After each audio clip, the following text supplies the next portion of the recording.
Hi, my name is Bill, and today I'm going to be showing you how to replace the pronged washer in your dishwasher. The reason why you might have to do this is because the washer is damaged or missing. For this repair, we'll be using a 1/4 inch nut driver. Warning: before doing any repairs, please disconnect your power source. So this is the dishwasher we're going to be using for this demonstration. It's a Whirlpool. Now keep in mind, yours at home might be a little bit different than what we have here, but the same technique should still apply.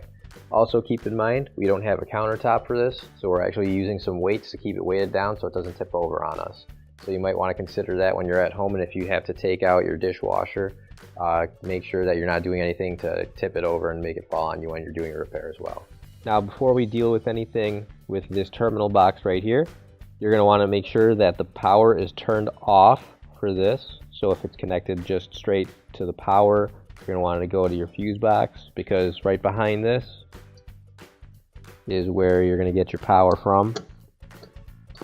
Now our dishwasher here isn't connected to anything, but your dishwasher at home should be, and that's going to be these two wires that are going to be hardwired into some sort of electrical source.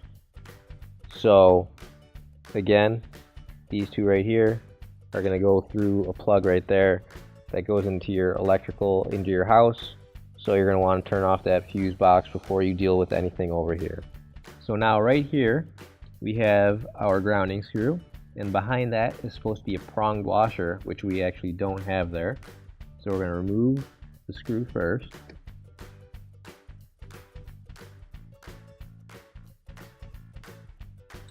Now you can grab your new OEM replacement pronged washer. If you don't have one already, you can find it on our online store. Now we'll put the pronged washer and the grounding screw together.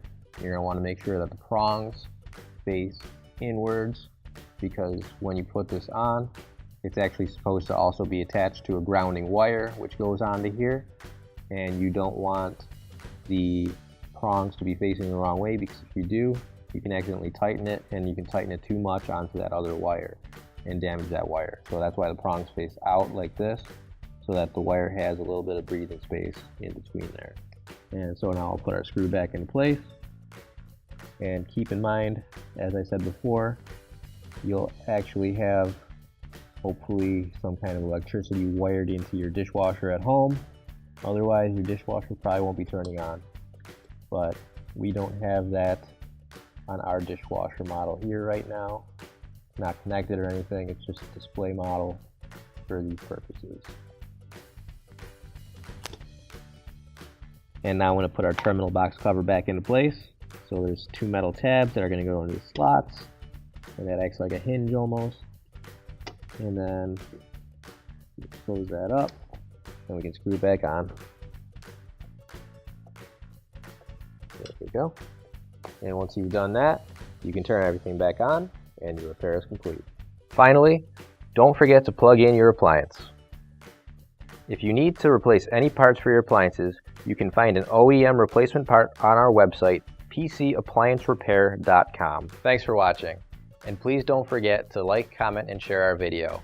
Also, don't forget to subscribe to our channel. Your support helps us make more videos just like these for you to watch for free.